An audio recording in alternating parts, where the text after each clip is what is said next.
Gods live among mortals and rule the land. They're easily distinguishable because they're much taller than the average person, they have gold blood, and they can transform into all manner of frightening beasts. Osiris is the king of all the land made bountiful by the Nile, while his brother Set rules the barren desert, and this isolation has made him bitter. Eventually Osiris decides to pass the throne to his son Horus, who is in a relationship with the goddess Hathor.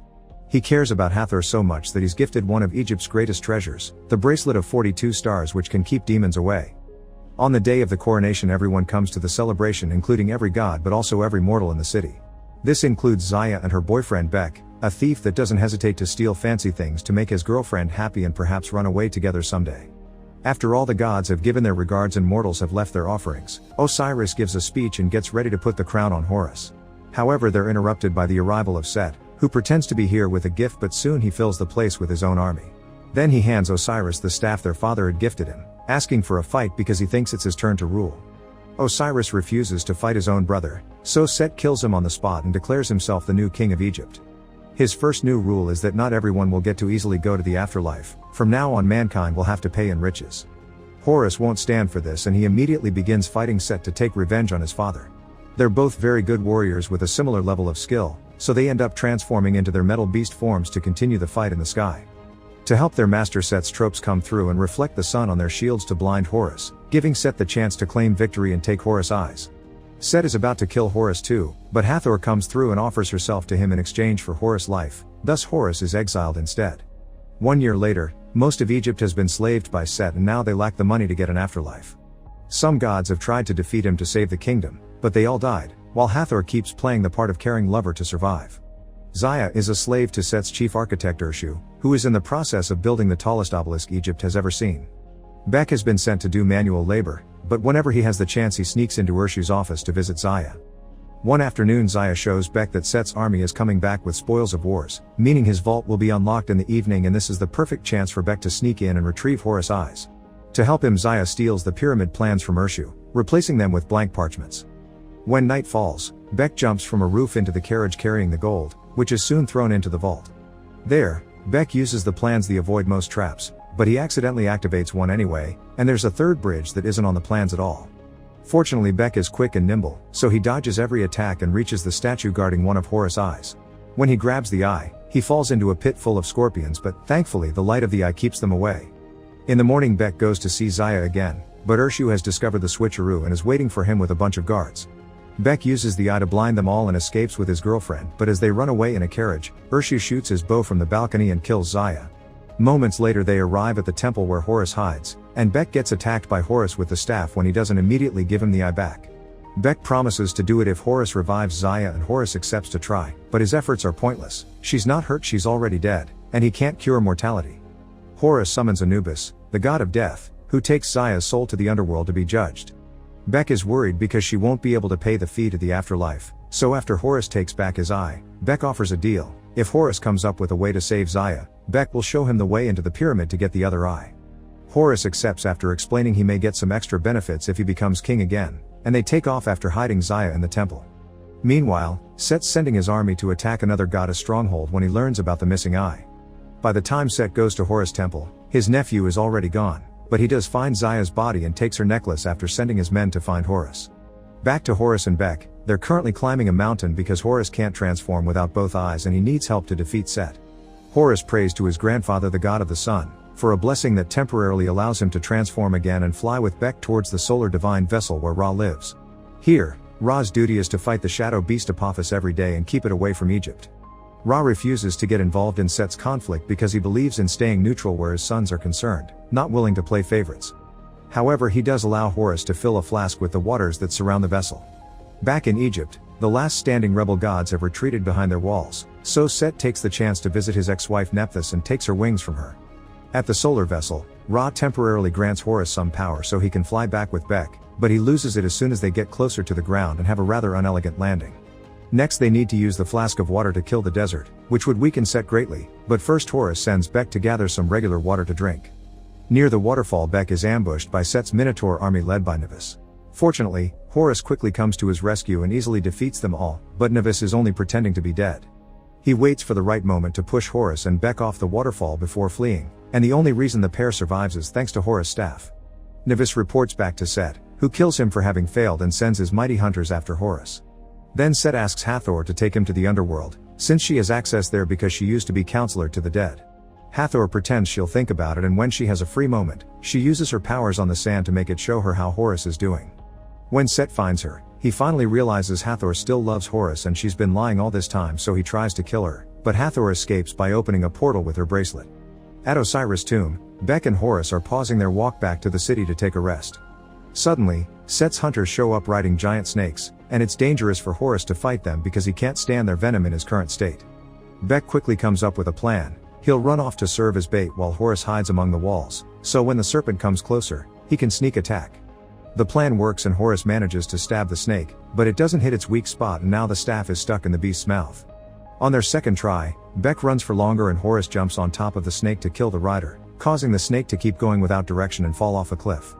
There's still the other snake to take care of, but at that moment, Hathor shows up and uses her commanding powers to retrieve the staff and make the snake light itself on fire. The trio escapes safely, but Horus isn't happy to see Hathor because he thinks she's nothing but a traitor, not understanding she had to act not to be killed. Bek explains they're planning to get the other eye because he's seen the pyramid plans, but Hathor informs them there's something they don't know about. A sphinx guards the pyramid and it will kill anyone that can't answer its riddle. Horus decides to ask the god of wisdom for help, and on their way there, he won't stop arguing with Hathor about her choices. Tired of being taken for granted, Hathor decides to chat with Bek instead and is shocked to hear about Horus' promise. It shouldn't be possible to bring Zaya back, but for now, Hathor doesn't comment on it. Moments later, the trio makes it to Thoth's temple, which is full of copies of the god because he only trusts himself. Thoth refuses to go with them and tells them to bring the riddle to him instead, but that would get one of them killed. Bek changes his mind by playing his ego and saying he'd tell the Sphinx that Thoth had been afraid of getting the answer wrong. The four of them start making their way towards the pyramid, and Hathor takes the chance to scold Horus for promising Bek things he can't achieve. Horus doesn't feel bad though, because this lie is for the sake of the greater good. When they make it to the pyramid grounds, Horus decides to wait until night falls to pass undetected. While Thoth reminds Horus that Hathor became Set's lover just so Set would spare his life, Zaya uses her magic on the sand to show to Bek an image of Zaya waiting in line to be judged. Because Hathor used to guide souls too, she has the ability to speak to the dead, and she allows Bek to send Zaya a message of his fight to bring her back, which is cut short by Anubis. In the evening, the party approaches the pyramid to find it in constant movement. Bek chooses a door at random and jumps inside, where he parkours his way through a moving bridge that allows him to reach the wheel that makes it all stop. Now the whole group can enter and approach the Sphinx together, however Thoth gets the answer to the riddle wrong and the Sphinx begins attacking them. Bek and Hathor step away, and Horus holds back the Sphinx while Thoth keeps offering possible answers until he gets it right. The correct answer destroys the Sphinx and the group is free to approach the center of the pyramid where they need to drop the water, but a trap is waiting for them. Hathor and Horus get caught in a cage while Set suddenly shows up and steals Thoth's brain. Bek grabs the flask, intending to proceed with the plan, but Set gets him to stop by showing him Zaya's necklace and explaining Horus lied. Bek isn't sure who to believe, but that short moment of hesitation is enough for Set to steal the flask from him and destroy it. Then Set leaves, hoping the pyramid crumbling down will kill them, but Horus manages to open the cage and escapes with his friends by using the wheel as protection. Outside the pyramid, Bek calls Horus out for his lies and comes to the conclusion gods don't care about their people. Hathor feels they need to compensate Bek for all the lying and summons Anubis to offer herself in exchange for Anubis granting Bek passage to the underworld. Anubis accepts, and Hathor kisses Horus before she's taken away, leaving her bracelet behind so Bek can protect himself against the demons.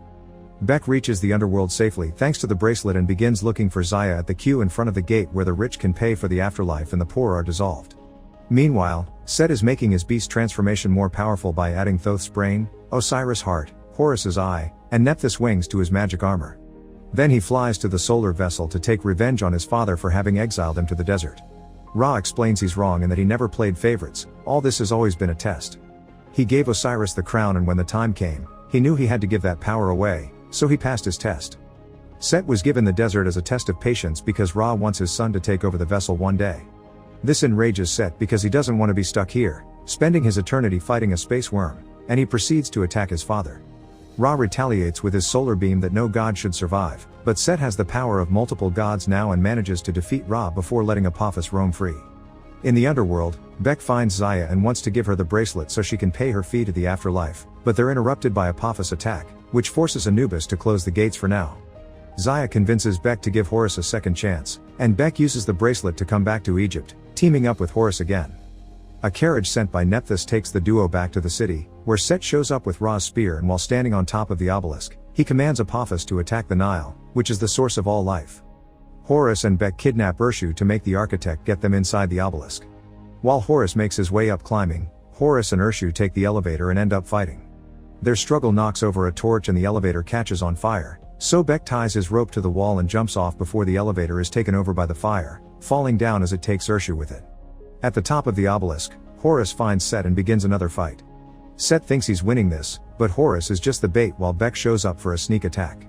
Putting on his armor, Set attacks Beck, who removes the eye from the helmet before Set pushes him away.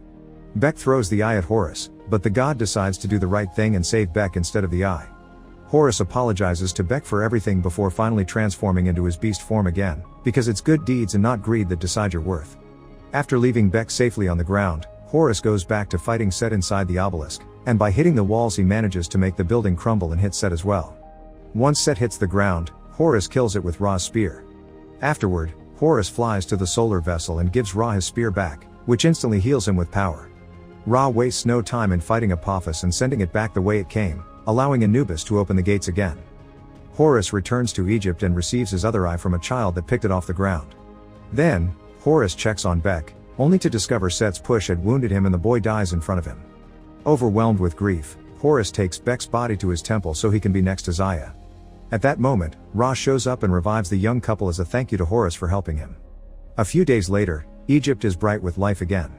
All the people have been freed and Horus is finally crowned king officially by Thoth. The first thing he does is correct the rules of the afterlife. Good deeds will decide if you pass or not your riches. Beck is named chief advisor to the king, and he gives Horus back the bracelet so he can go to the underworld and rescue Hathor.